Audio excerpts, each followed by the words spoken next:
Good evening, everyone. Welcome to the Sunday, August 16th edition of the MMAOB Daily Podcast. I'm your host, as always, Adam Martin, and I'll be taking you guys through the latest in the world of mixed martial arts. Obviously, I usually do a show later in the week on like Thursday or Friday, but I actually was on like a vacation this week. I went to Quebec for a few days. Really nice trip. Nice to get away for a few days, but had to watch the card last night, obviously. My last day of vacation.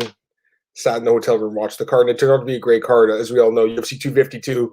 A lot of people were talking about it, hyping it up as one of the biggest cards of the year.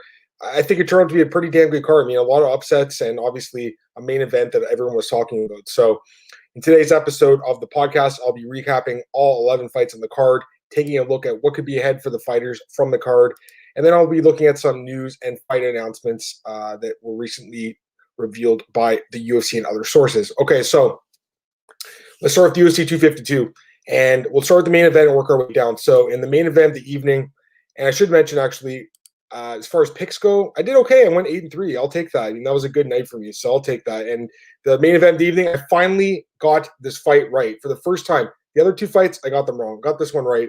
I picked Stipe to win. He won decision. I'm a little surprised the fight went 5 rounds. I gotta be honest, guys. In that little cage, I was shocked it went the full 25 minutes, but at the end of the day, Stipe Miocic retains the UFC heavyweight championship with a really solid performance, I think, in a title defense here against Daniel Cormier. The judges scored the fight 49-46, 49-46, 48-47 for the champion Stipe Miocic. And in my opinion, I thought he won 4 rounds. I thought you could give Cormier the first round. Some people were giving him the 4th round.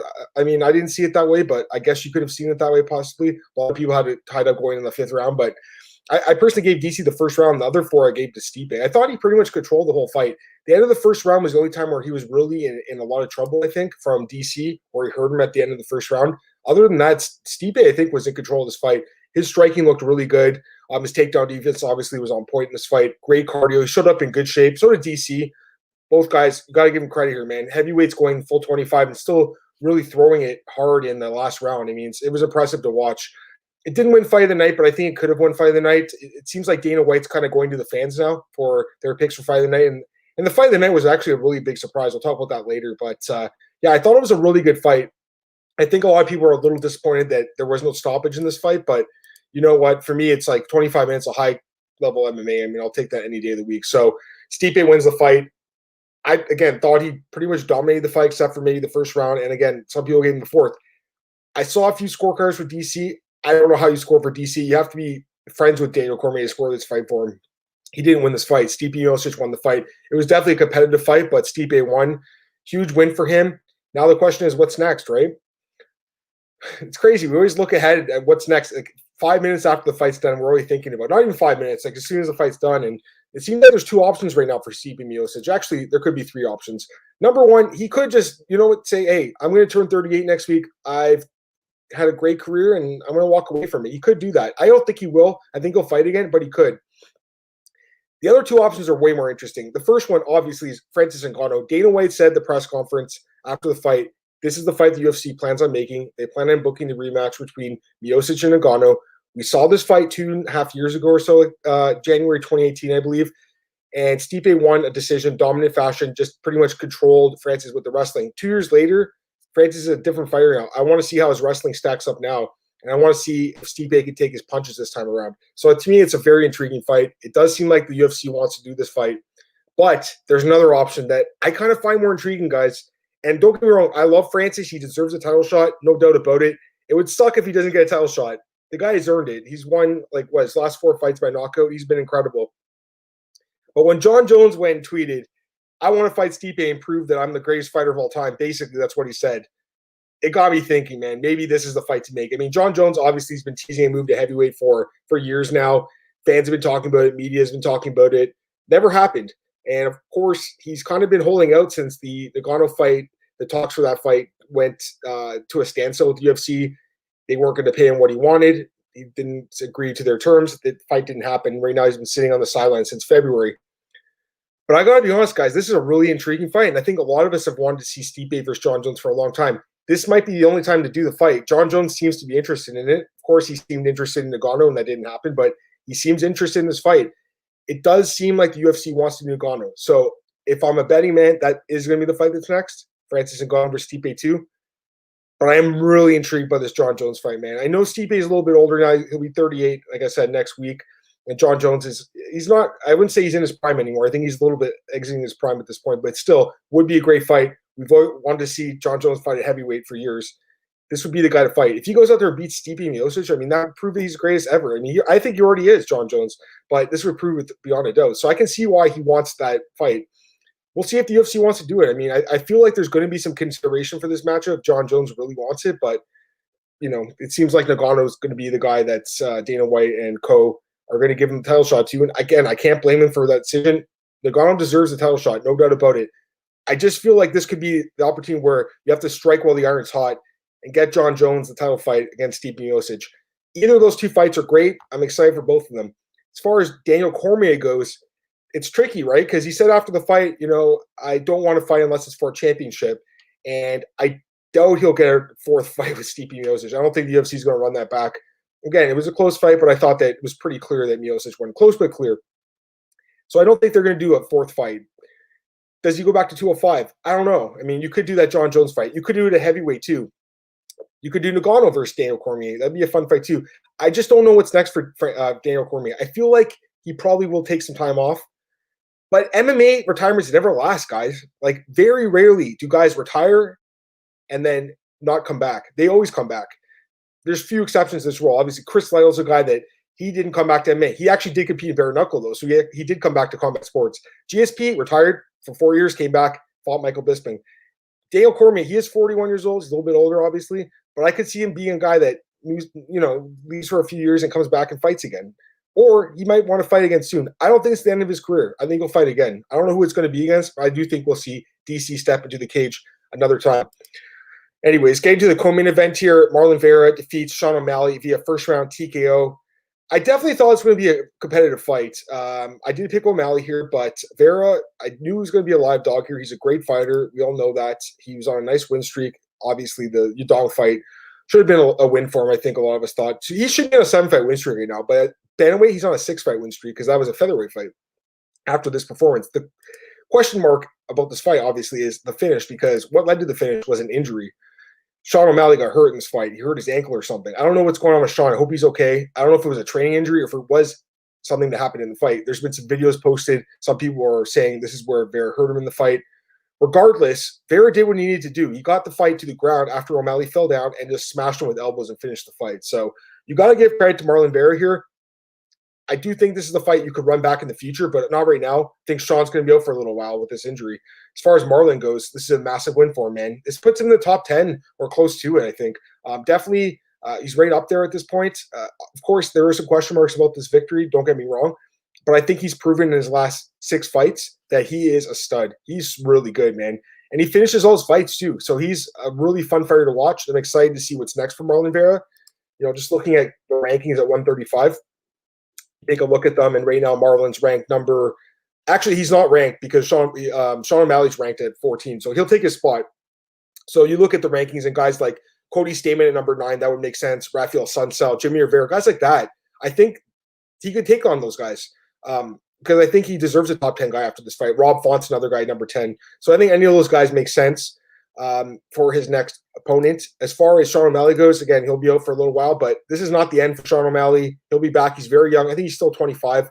It's unfortunate he's had these injuries, though, for sure, but he'll be back. He'll be back. I'm not ready to write off Sean O'Malley just yet. I don't think he's another Sage Northcutt, like some people are saying. I don't think he's a flash in the pan. I think he is a highly skilled fighter.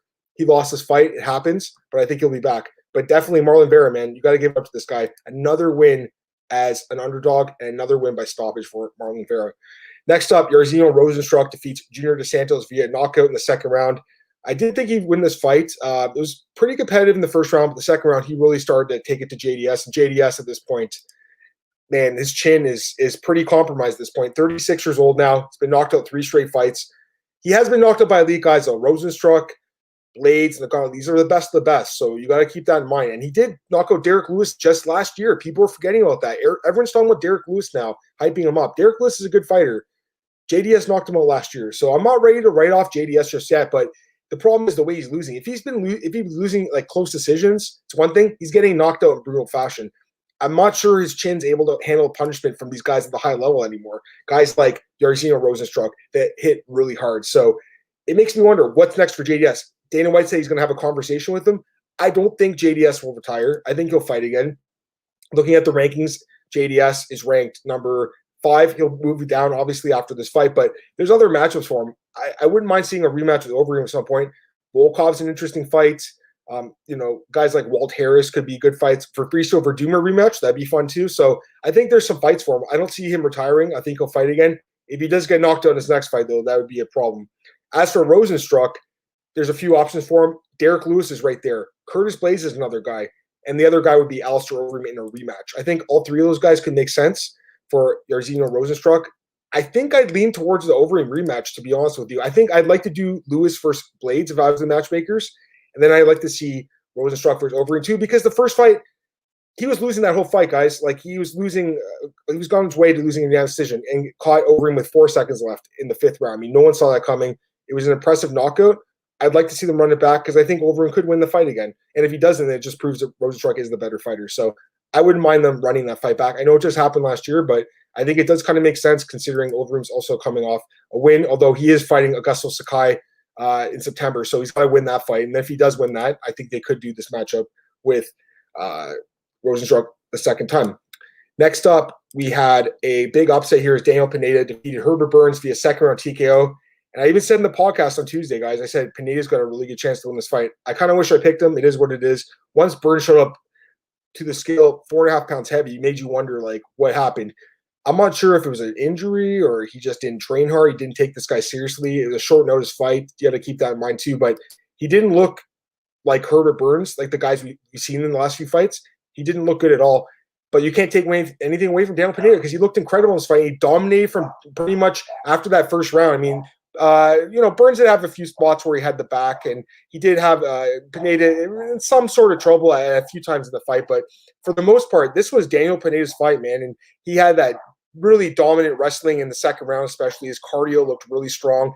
That crucifix position where he started smashing those elbows into the face of Herbert Burns was just nasty. Nasty finish.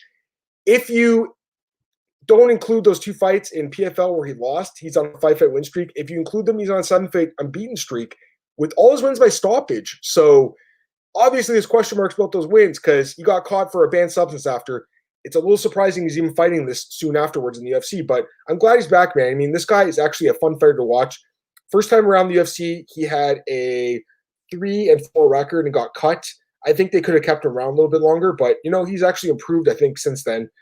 He's a little bit older at 35, Daniel Pineda, but this showed that this guy has definitely a few years left, I think, at the top of his game. He looked great in this fight, guys. Seriously, huge win for him. Big underdog. Big upset here against Herbert Burns. And as for Herbert, I mean, this was terrible. Just a terrible performance and just a bad showing. He'll be back, but he's not Gilbert Burns. He's not his brother. He's not as good as his brother. Just, it is what it is. He's a decent fighter. He's not as good as Gilbert Burns. I think we all knew that already, but this really reaffirmed it. Finally, opening up the main card, Merab Dvalishvili defeats John Dodson via unanimous decision, 30-27 across the board. Pretty boring fight, to be honest with you guys. Opening up the main card here, I was kind of hoping for a little bit more of an exciting fight. Merab, he's a beast. We all know that. I think he should be 7-0 in the UFC.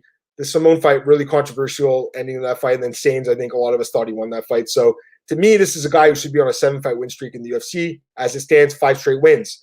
He's impressive. He's ranked number 15 right now. He probably will jump up a few spots after this performance because John Dodson was ranked at number 12. So I'm assuming Merab will take his spot number 12.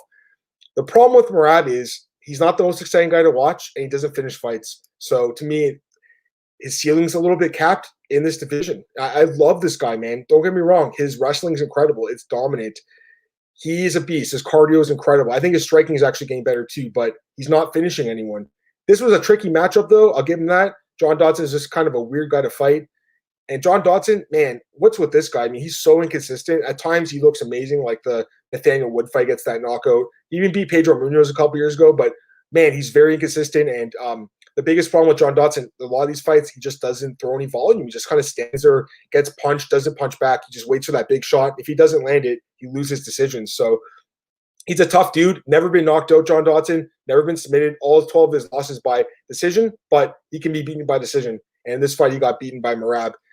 As for Merab, again, number 15, he'll jump to number 12, I think, after this. He deserves a top 10 guy. Even though he hasn't been finishing fights, I think he deserves a top 10 guy. So looking at the rankings, same guys I mentioned earlier for Marlon Vera, you can match up against Merab. So Jimmy Rivera, number 7. Rafael Sansa, number 8. Cody Stamen, number 9. Rob Font, number 10. I think any of those guys make sense for Merab's next opponent. Hopefully he can finish a fight, though, because I think the UFC, they like guys that finish fights. I mean, that's a fact. You can win decisions and kind of get to the top. It's possible, but you have to win a lot of decisions. Look at John Fitch. What do you have to win, like 8 fights in a row before he got his title shot? It's tough. You got to finish fights. So Merab's he's got to get a finish, guys. Love the guy. He's definitely a dominant fighter with that wrestling and his cardio, but he needs to get a finish. Going to the prelims here, really good fight here between Vince Pichel and Jim Miller. Great fight. 2 veterans of the sport. Man, this was a close fight, but ultimately Vince Pichel gets the victory here in a very, very competitive bout between 2 guys that know how to grapple. Fun fight to watch. Jim Miller, another strong first round, but then kind of faded, and Vince Pichel really took over the last 2 rounds. I got to give Vince Pichel a lot of credit here. Hasn't fought in over a year.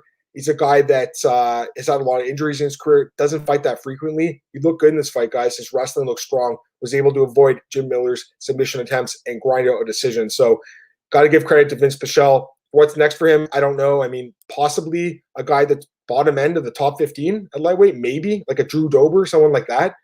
But most likely he'll be fighting an unranked guy next. And as for Jim Miller, Jim's not a contender anymore. He's not a guy who's going to fight for the belt probably anytime soon. And he probably will retire without holding the UFC lightweight championship. But he's a guy that I think ultimately will go into the Hall of Fame one day based on longevity.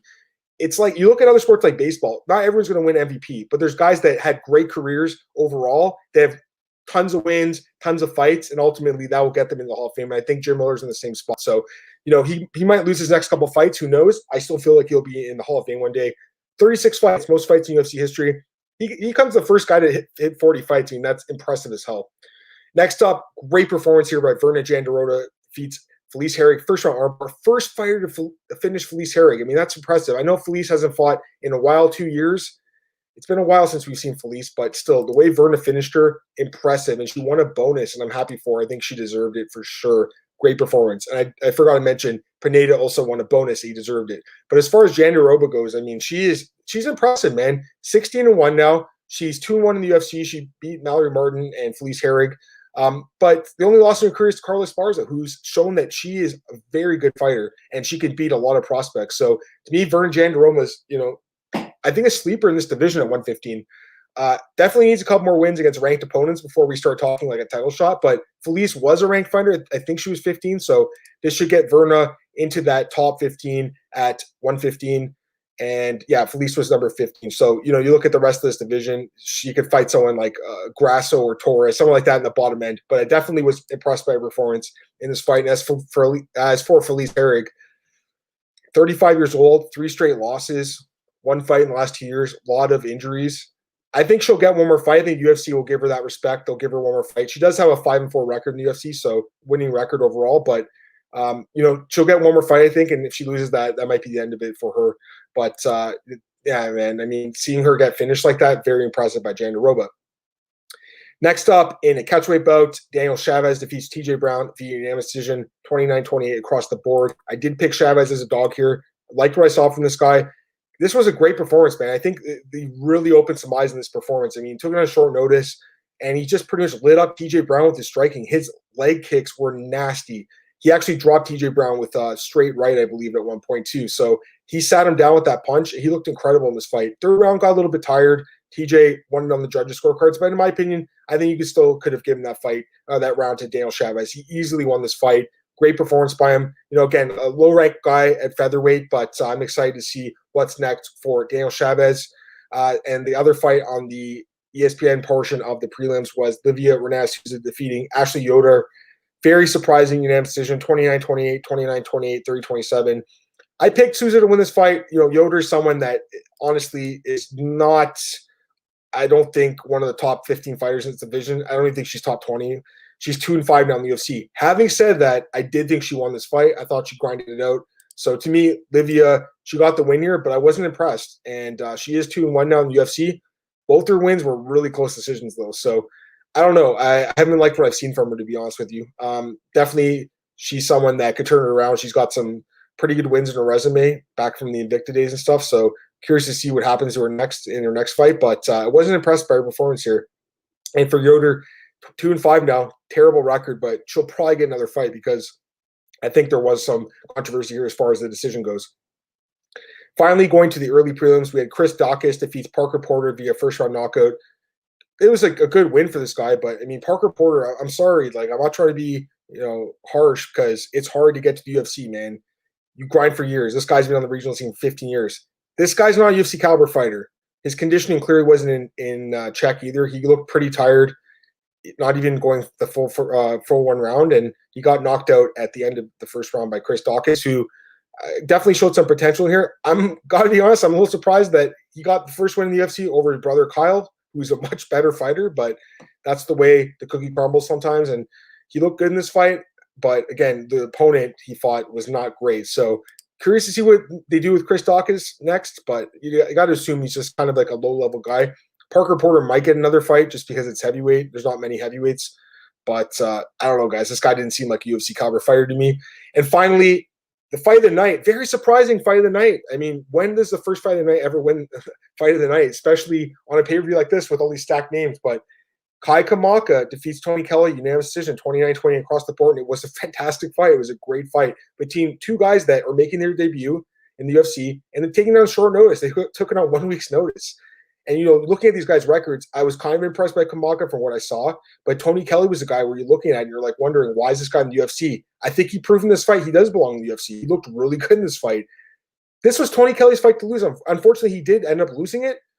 There were some things that happened in this fight. First round, Kamaka won that round. But the second round, Kelly was nasty with his knees from the clinch and clearly won that round. Third round, I thought Kelly was winning the round, and then there was a controversial low blow that some people didn't think was. It gave Kamaka a lot of time to recover. He ended up rallying and winning a decision late in the fight, but it was a super close fight. I saw some people score for Kelly. I think it was close. I did score this one for Kamaka, but overall, a fantastic fight. And honestly, I'd rather see guys like this get the 50,000 than guys like Stipe and DC who don't really need the money that bad. I'm not saying they don't need the money. Everyone needs money, but Stipe and DC are making millions.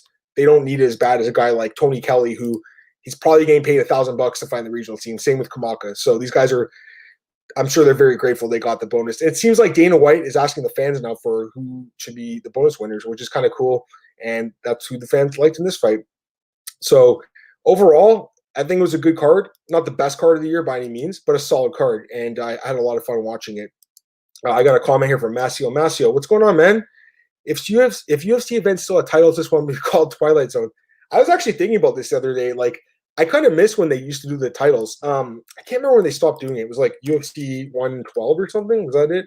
Let me check here. 112 Invincible. I think that's the last one. Yeah, that was the last one. So I was right.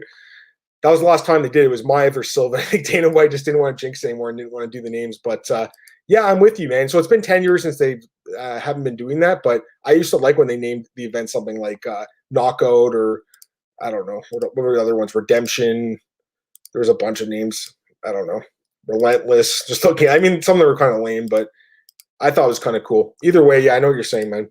All right, let me get to some news and fight announcements here. If anyone has any comments or questions about UFC 252, definitely throw them in the comments, and I'll be sure to talk about whatever you want to talk about. But let me get to some news quickly. So UFC 253 officially moved to September 26th. The reason for this was moved is because, well, Dana White hasn't announced it yet, but it seems obvious at this point. This fight's going to be on Fight Island between Adesanya and Costa, which is fine with me. Two international guys. It makes more sense. September 19th, now, Colby Covington versus Tyron Woodley. 5-round fight. I like that. I would rather see that fight for 5 rounds than 3. I think we need 5 rounds for that fight. So that's good to hear. Also, Holly Holm versus Irene Aldana was rebooked for an early October card as a headliner, and Zabit Magomedsharipov versus Yair Rodriguez booked for card as well in October at UFC 254. That's Khabib and Gaethje. Only 3 rounds, though, which sucks. I want to see this guy fight for 5 rounds. What the heck, man? We can't see Zabit ever fight for 5 rounds? Seriously? In this case, I understand, like, it's going to be a kind of short notice, I guess, because right now Yair's hurt. It wasn't Zabit's fault Yair got hurt, but still, Zabit might end up fighting for the belt. He's never even fought 5 rounds. It's kind of weird. Like, I want to see the guy fight for 5 rounds. I'm very disappointed they weren't able to find an opponent for Zabit on the card on August 29th. Right now, the main event is Anthony Smith versus Alexander Rakic, 3-round main event. it's an okay fight. I mean, I don't think that's a main event caliber fight. I would have rather seen Magny Lawler, to be honest with you. Too bad Jeff Neal fell off the card. That would have been a perfect opportunity for Jeff Neal to get a headliner. But yeah, I mean, it's really disappointing. They couldn't find someone for Zabit to fight. I'm assuming he just didn't want to accept any of the names that were offered. I would have loved to have seen Zabit versus Cater 2. I know it doesn't make sense because he just beat him, but it would have been a good fight for 5 rounds because I really think Zabit needs that 5-round test before he fights for the belt. So disappointed with that. There's a bunch of other fight announcements. I'll get to them in 1 minute here. I just want to answer Marcus Williams' question. Hey, Marcus, how are you, man? Whose stock do you think dropped the most from UFC 252? I mean, obviously O'Malley's for sure. He did get hurt, Marcus. I don't know if you heard me talking about that fight, but he obviously got hurt, as you saw. Having said that, he got finished in the first round. So I think that a lot of people will look at him and be like, he's not as good as we all thought. I do think this kid's good. I think he'll be back, but he's going to be out for a little while. So definitely I think his stock dropped. Herbert Burns, another guy, he looked terrible in his fight. He missed weight. He just looked awful. I mean, it was a terrible performance by Herbert Burns. I'm not saying people were talking about him as like a title contender, but people were kind of hyping him up after his last performance against Evan Dunham, where he beat him like a minute. So this guy is good, but I don't think he's even close to, even a top 15 spot at 145. Looking at the rest of the card, I mean, JDS is another guy I think you could mention. Another knockout loss. Marcus, it's not good. John Dalton didn't look good either. So, I'm just naming the losers, but I think those guys on the main card, they were in a prominent position on the card. They didn't look too good. I think they could definitely all be in the running for this. I think it's a great question, though. I would have to go with O'Malley, though, if I had to answer that question. I'm actually curious if anyone wants to jump in and give their thoughts on that. I'd love to hear it. I got a couple other guys asking about some upcoming fights, which is actually what I was going to talk about next. So let's start with this one because, Marcus, you actually asked, and it's first on my list, so let's talk about it. I am disappointed in Charles Oliveira not getting a higher-ranked opponent next. I'm completely with you, Marcus. I was very surprised they booked him against Beneil and Dariush. I'm not saying it's not a good fight. It's a great fight. It's an awesome fight. Should be a lot of fun. The winner, I hope, will get a top 5 guy, but I'm surprised Charles didn't get it already. You look at his resume. It's, first off, most submission wins in UFC history. We all know that. He's got to be up there as far as the greatest BJJ fighter ever. And right now he's on a 7-fight win streak. He's been knocking guys out too. 7-fight win streak all by stoppage. Best win in that streak, Kevin Lee right now, is he ranked? Kevin Lee's ranked number 10. So that's his best win. So it's a good win. He's ranked number 6 right now. Somehow he's ahead of Paul Felder, who beat him. I actually would have liked to see that rematch, Marcus. I would have liked to see the rematch between Oliveira and Felder, who's, again, ranked right below him, although I think he should be above him because he's knocked him out head-to-head. That's the fight I would have did. I think Dan Hooker would have been a good fight too. I'm a little surprised that even Dariush. Dariush right now is ranked number 14. He's a great fighter, though, and he's on a nice win streak, 5-fight win streak. I think UFC just thinks, you know what, this is going to be a great fight, and they just booked it. The winner will probably get an elite opponent. But to me, both these guys probably should have got a top 5 guy in their next fight. Well, especially Oliver. I think Beneil probably a top 10 guy. But either way, there's guys like Iaquinta that are hanging around the top 10 that don't fight that often. In my opinion, a guy like Dariush could easily be above him in the rankings. So rankings are a little messed up right now. I think at this point, Charles probably just wanted to get a fight in. He hasn't fought since March, and this is probably the only opponent they offered him that said yes. So it's a great fight, Marcus. I'm excited for it, but I do agree with you, man, that I think they should have given him a guy that was ranked a little bit higher. It is what it is, though. This is a great question, too. Eduardo Flores, thoughts on Islam versus RDA? Hope you're well, Eduardo. Great question. This was actually my next fight on my list. Chris Taylor at bjpen.com broke the news, so got to give Chris big ups on that one. I think he made a mistake at first. I think he said it was Islam versus Oliveira, and people were like, what? Or something like that. Anyways, he corrected himself. But, yeah, it's going to be Islam versus RDA. Good fight. I mean, no one wants to fight Islam. He's one of these guys that's just – he's really dangerous, but his ranking is not that high. Again, he's ranked number 11 right now. But we all know how good he is. So he's one of these guys that no one wants to fight. RDA is a guy that will fight anyone, literally. Interesting, he's moving back down to lightweight. I think at welterweight, right now he's number 9 in the world. He kind of saw the writing on the wall there. He's not big enough to compete with these guys at welterweight, as we saw against guys like, Usman and Covington. These were just terrible matchups for a guy like RDA. He can't beat some guys there. He did beat guys like Robbie Lawler and Neil Magny, but I think overall lightweight's probably a better spot for RDA. It is late in his career, so it'd be interesting to see how much weight he can cut successfully. I mean, he could be one of these guys that if they ever opened up 165, be the perfect guy for it. But it's an interesting fight. I mean, it's kind of a tough matchup thing for RDA. He is a well-rounded fighter. We all know that. He's got good wrestling, good striking, good cardio, good chin. But Islam Makhachev, man, that wrestling, that cardio, that pace, I think it'll be a little bit too much for RDA, and he's a little bit younger too, right? So you got to favor Islam in this fight. I don't think the odds are up yet, but yeah, I'd favor Islam in that matchup. Couple comments here. Masio, more wrestling for RDA. Yeah, I don't know, man. I think Islam will out wrestle him. I think he'll be faster too. I just kind of see it being a bad match for RDA, but again, who knows? It's MMA, man. We see upsets every week, so who knows? And RDA is a veteran and a former champ. You got to give him a lot of credit. He also mentioned Dariush has more power. Yeah, probably. He's more wild too, but Oliveira has power, man. He's shown it. He showed it in the fight against Jared Gordon and Nick Lentz. Nick Lentz is a tough guy to finish. Knocked him out. Jared Gordon, he's been knocked out a few times, but the way he knocked him out was impressive. So it's an interesting fight. I mean, it's a fight between two grapplers that probably stay standing, so it's going to be fun to watch. I honestly have no idea who will win. I think Oliveira will be favored if I have to guess, just based on the win streak, but Dariush is definitely solid. And then Ward also mentioned he can't wait for Maria Agapova's next fight just to kill her. I'm excited for her next fight too, but why did they give her Shayna Dobson? I know she called her out. That fight makes no sense. Come on, guys. Maria Agapova is someone that could probably be in the top 15 by the end of this year. I think she's really good. And Shayna Dobson's a fighter that's on the periphery of the roster. So don't understand the matchmaking there. Other fight announcements. I already mentioned Covington and Woodley. I'm excited for that one. Odds are out. Covington, big favorite there. No surprise. Korean Zombie versus Brian Ortega, October. Should be a good fight. I'm glad they finally booked it. It seems like they've been talking about this fight forever. Brian Ortega hasn't fought in, I think, almost 2 years. Last time I saw him fight, actually, was his last fight against Max Holloway in Toronto, 2018, December 2018. Hasn't fought since then. So I don't know what to think about this matchup because he hasn't fought in forever. He's definitely a talented guy. We all know that. Brian Ortega is great, man. But Korean Zombie's been a little bit more active, super dangerous.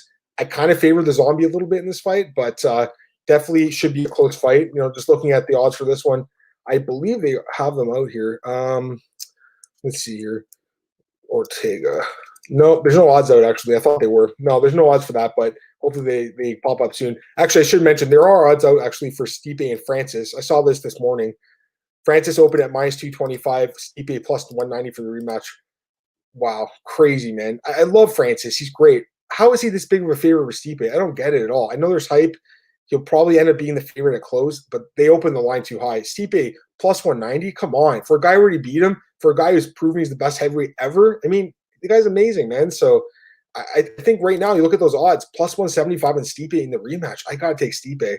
Don't know what you guys are thinking, but I mean, come on. That seems like a no-brainer. I love Francis, but there's a blueprint to beat him, and Stipe's already shown that. He can beat him. So I'm confused by those odds. Really surprised by them.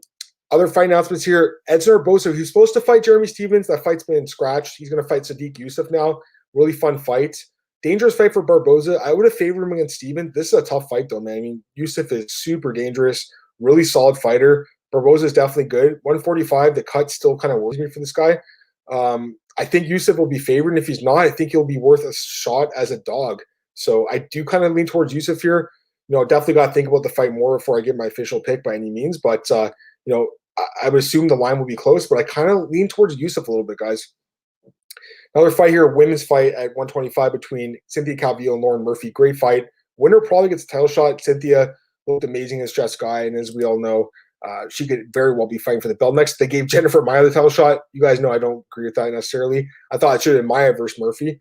Instead, Murphy gets Calvillo, and the winner probably gets the number one contender spot. I mean, Lauren Murphy's definitely shown some good skills in her last few fights, but I think it's a bad matchup for her, man. I think Cynthia Calvillo, a lot younger, just to me, a lot more dangerous and a lot more well-rounded. I would pick Cynthia Calvillo in this fight. I don't think that will change. Another women's fight here, interesting, at 125. Ariane Lipski against Antonina Shevchenko. But based on the last performance by Lipski, I expect her to be a pretty big favorite here. Shevchenko's been disappointing in the UFC. Lipski's been a little bit disappointing, but that last win by Nibar, that was nasty. So I think she'll be favored in this fight. Donald Cerrone against Niko Price. That's a good fight, too. I like this one. Donald Cerrone, man. You look at his record. Pulling it up here. Donald is on a tough skid right now, man. 4 straight losses. So he needs to win this fight. And he's lost 4 straight. The last fight against Pettis was close. Some people thought he won. Close fight. You got to give him some credit, though. I mean, he's lost to Pettis, McGregor, Gaethje, and Ferguson. Like, those are elite guys. You look at his last 8 losses. Pettis, McGregor, Gaethje, Ferguson, Edwards, Till, Lawler, Masvidal. And if you go back to his last 10 fights, 10 losses, you can add in Rafael dos Anjos in there as well. So he's only losing to elite guys. Niko Price is a guy I enjoy watching a lot. He's a skilled guy. He's got a lot of power. Overall in the UFC, his record is 5-4 and 1 no contest, 6-4 and 1 no contest, and he's got a lot of knockouts, but he's been knocked out a bunch himself, and kind of worries me here. And also, he's been submitted too. Cerrone's definitely capable of finishing him in this fight. So I don't think this fight's going the distance. I think someone gets finished. I think you kind of got to fade Cerrone a little bit here. So I think people will probably favor Price a little bit, the bettors, but it's a close fight, and Cerrone definitely can win this fight. Another fight's interesting, Mo Green against Greg Hardy. They didn't do the Tanner Boser fight. They're doing this instead. Greg Hardy, I mean, it's hard to say with Greg Hardy, like, how good he really is, right? Like, because he's looked pretty amazing at some times, like the fight with, for instance, Juan Adams and stuff. But, you know, he goes and fights a guy like Volkov, gets dominated. The Castro fight, not very impressive. He did win the fight, but overall, I mean, he's kind of up and down. But he's still got very green in the sport, and I think he can get better. 32 years old, too. And we all know he's an amazing athlete. Mo Green, he's skilled, man. He's definitely dangerous. Overall in the UFC, 5-2. I mean, that's a nice record. It's quietly a nice record at 5-2. But some of these fights, man, like the fight with John Vellante, well on his way to probably losing that fight, or at least a draw in that third round, getting knocked down and hurt. Ended up rallying, getting the submission from the back. But I think it more said more about John Vellante's performance than Mo Green's and some of his other wins against guys that aren't in the UFC anymore. Junior Albini, Michelle Batista, Jeff Hughes, excuse me, it's actually a 4-2 record still. I mean, it's a winning record, but the guys he's beating aren't good. So how good is he really? I don't know. I'm not sure. He's 34 years old, too. He's not young. Close fight. I think it should be I think Greg Hardy should be favored here just based on hype and stuff like that, but I don't know. And the last fight I had on my list here, Ian Heinisch against Brendan Allen. These guys have called each other out forever. It's a close fight, but I don't know. It's tough. I mean, I personally like Brendan Allen a little bit more, but Ian Heinisch is solid, man. He's looked good in the UFC. So lots of good fights coming up, guys. I'm excited about all of them. I got a question here. It's kind of funny. I'm not laughing at you, man, because actually it's a really good question. Just laughing because he says, Frank Cannon, I didn't know it was possible to come in at low blow in women's MMA. Have you seen that before, James? James Lynch is my friend. I'm not James Lynch, though. I'm Adam Martin. But I appreciate the comment because James is great. But as far as the low blow, I know exactly what you're talking about. No. I mean, I think I have it in Invicta before, but it's pretty rare. I was watching with my girlfriend. She was kind of surprised there was a low blow as well. Was it I can't remember what fight it was. Felice fight, right? Wasn't it? Can't remember anymore. It was Yoder. Yoder and Souza, yes. Okay, so I remember it, yeah. I don't know. I don't know what to say. I mean, I guess they can get hurt down there too, but it's pretty rare. Do they wear a cup, a Jill, I think it's called? I'm not sure. Good question. I've also seen I think someone got kicked in the boobs once in Invicta. I saw that must have hurt too. I mean, it's possible to reach up there, I guess. It's a funny question, man. But yeah, I'm just laughing because I'm not James. I'm Adam. But I'm going to tell James about that. I'm sure he's going to laugh. No, that's okay, Frank. I see your comment there too. It's just funny to me. As far as some other news goes, let me just see what else is out there because there's obviously a lot that happened this week. I didn't talk about Contender Series. I guess I could do that really quick. I didn't get a chance to talk about that earlier this week. Let me see here. Contender Series 28. Let's see here. All right. Season 4, week 2. Yeah, there was 5 contracts awarded on this card, and I was surprised by that personally. I thought that Stoltzfus could get a contract. His opponent got hurt, but I think I would have given it to him. Yanez for sure, Laramie for sure. I would have given him to Impa, I think. But Corey McKenna, I was surprised she got a deal because I didn't think she looked good in her fight. That fight kind of sucked. So surprised she got it. I think it's because Faber's her coach, and obviously Dana White loves Uriah Faber, but yeah, I don't see that happening. I don't think she's going to be that good. I mean, she's only 20 years old, so she can get better. But right now, why is she in the UFC? I know they need fighters, guys, but seriously, like, is he just going to give a contract to everyone that wins on the show? It sucks for guys that were on like last year and the year before. Like Chris Curtis had a stoppage win, and the UFC was like, "Nah, we don't want you because you're too old." Why was he even on the show in the first place then? You know, a guy like that, for instance, or even Impa wins his fight last year. They don't bring him on this year. He wins another fight. They bring him on. It's kind of weird. Like, I don't understand the whole way they're thinking about it. Only one guy has not got a deal from this year that won. That was Jerome Rivera, who everyone thought lost his fight. So everyone that legitimately won got a contract. He's just giving them like candy. Next week, there's 5 more fights. We'll see what happens. I mean, there's some divisions that need fighters like heavyweight. Josh Parisian. I mean, that's a guy that'll probably get a contract. So you have another guy there, and a couple other fighters there, like Victor Reina, who fought in the UFC too. I think it's or Contender Series last year. So we'll see what happens. But I would like them to be a little bit more selective. It's great to see guys get to the UFC and girls get to the UFC. You can't just give a contract to anyone.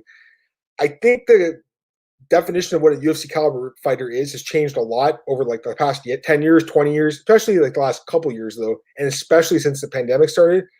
But there's got to be kind of a floor. You can't just give a contract to anyone. Corey McKenna, I think she's 5-1 now, if I'm not mistaken. Let me double check that. But I think that's a record. But seriously, like, what from this fight showed that she should be in the UFC right now?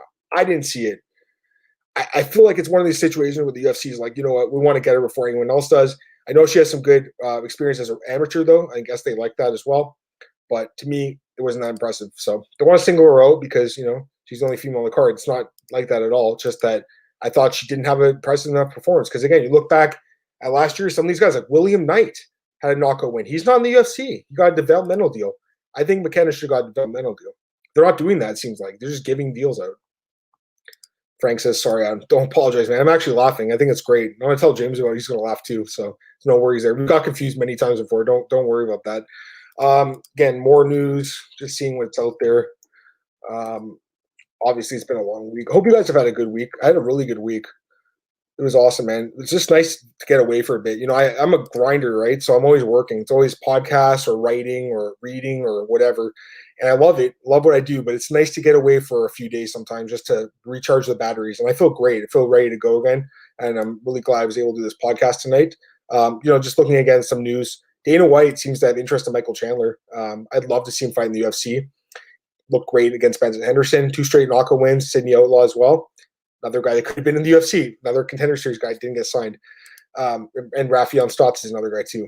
It's just weird. But anyways, I know there's a pandemic. They want fighters in the roster, but still, there's so many guys they passed on the last few years. It's like, wow. And now they're giving just deals out like candy. Anyways, Michael Chandler, he'd be great. And, if he signs with the UFC, Dustin Poirier, Dan Hooker, someone like that, it would suck if he got a top 5 guy and Charles Oliveira didn't after 7 straight wins in the UFC. But still, I think Michael Chandler would be fun to watch. Looking at some of the other news from the last few days. Let's see here. What else we got? Khabib is talking a little bit more. He's talking about the GSP fight. He really wants that fight, man. I want to see it at some point. Don't know if we will, but he'd like to see it. Saw Ray Borg talked about his release from the UFC. Like Ray Borg a lot, but he didn't make weight, man. He didn't show up. Valerie Reda signs with the UFC or with Bellator, re-signs with them. They definitely like her a lot. I think she could be a star. I'd like to see her fight a better opponent. I see Weidman and Vittori are still talking about that. What else? Dana White said the Ultimate Fighter is still in the works, so we'll see what happens there. That's about it. So I think that's it. Masio, will comment here. Raging Al versus Chandler. Sure, I had watched that fight, man. Raging Al is a guy who is definitely a talented guy, and we all know how good he can be. Like the fight with Kevin Lee, he looked incredible. But he's a guy that he has no fights this year, hasn't fought since October, and somehow is still in the top 10. He has 1 win in the last 3 years and is in the top 10. I don't know, but I wouldn't mind that fight just to get him out of the top 10 so Chandler can get in there, because I think Chandler's got to make a run now. He's a little bit older. He's got to make a run now. Anyone wants to throw any last-second questions in or comments, throw them in there, and I'll be sure to answer them. But I just want to plug my stuff here, I guess, before I get out of here. So first off, you guys can follow me on Twitter at MMAdammartin, and the podcast is available a lot of places. MMAOddsbreaker.com, that's the home of the podcast. Definitely check us out. Please subscribe on YouTube if you haven't already. I'm sure all the people in the podcast right now are, in the live stream are already, but if you haven't, please do that. It would be great. If not, subscribe to iTunes, subscribe to Google Podcasts, subscribe to Anchor, Spotify. I'm available a lot of places, so definitely check it out. And as you guys know, you can always message me on Twitter. I'm always down to talk about MMA.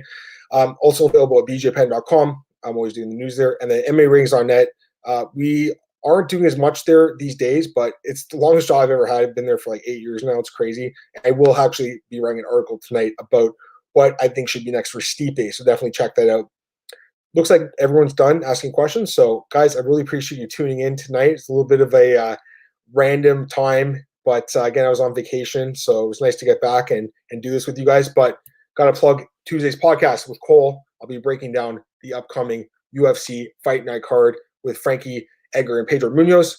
That'll be Tuesday, 10 a.m. right here at MMAOddsbreaker.com YouTube channel as well. And we'll break down Contender Series. And I think there's a Bellator card too, so we'll break down that as well. So it'll be a lot to talk about, but I'm excited. And again, guys, hope you guys are having a great week. I'm feeling good, and I'll be back on Tuesday to talk about the next UFC card with you. Have a great weekend.